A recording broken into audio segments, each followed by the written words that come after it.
One rule in reading a birth chart is that if anything stands out visually, it's probably important. In this native's chart, the moon is the only planet in the top half. The moon is one of the big three in astrology, which are the rising sign, sun, and moon. This moon is also conjunct the midheaven in the 10th house of Taurus, another significant area of a chart. So I'm going to start my chart analysis here, because this moon is paramount. First, let's break down what the moon, Taurus, and the 10th house represent. It's hard to condense all that the moon means. Two key words are needs and emotions. It also represents the mother or mother figure and the kind of women we surround ourselves with. The moon shows us how we feel secure, how we nurture ourselves and others. Astrologers have written entire books on the moon, and that's to say nothing of how this rock orbiting the earth has beguiled and bewitched the poets for centuries. Sylvia Plath wrote, "The yew tree points up. It has a Gothic shape. The eyes lift after it and find the moon. The moon is my mother. She is not sweet like Mary. Her blue garments unloose small bats and owls." E. Cummings had a more whimsical view. Who knows if the moon's a balloon coming out of a keen city in the sky filled with pretty people?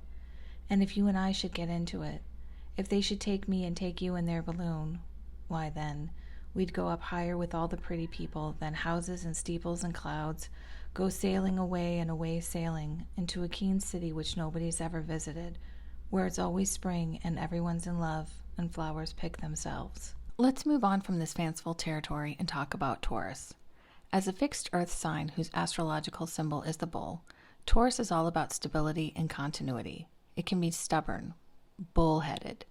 The more you push Taurus, the more it resists.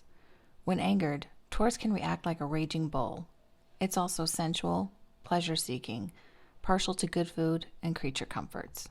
The 10th house is referred to as the house of career, but it's much bigger than just what you do for work. In fact, it's an indicator of the great work of your life's mission. It's your public face, how you present to the world, your reputation.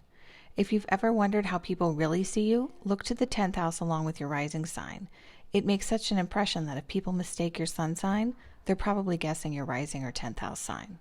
To put all this together, this native's moon in Taurus in the 10th house indicates their emotions are front and center, especially when it's anger. They probably have a reputation for being emotional.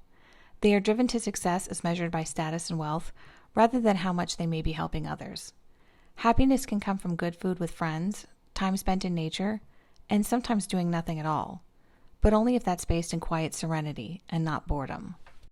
Security comes from feeling financially stable and being connected to their body and physical surroundings.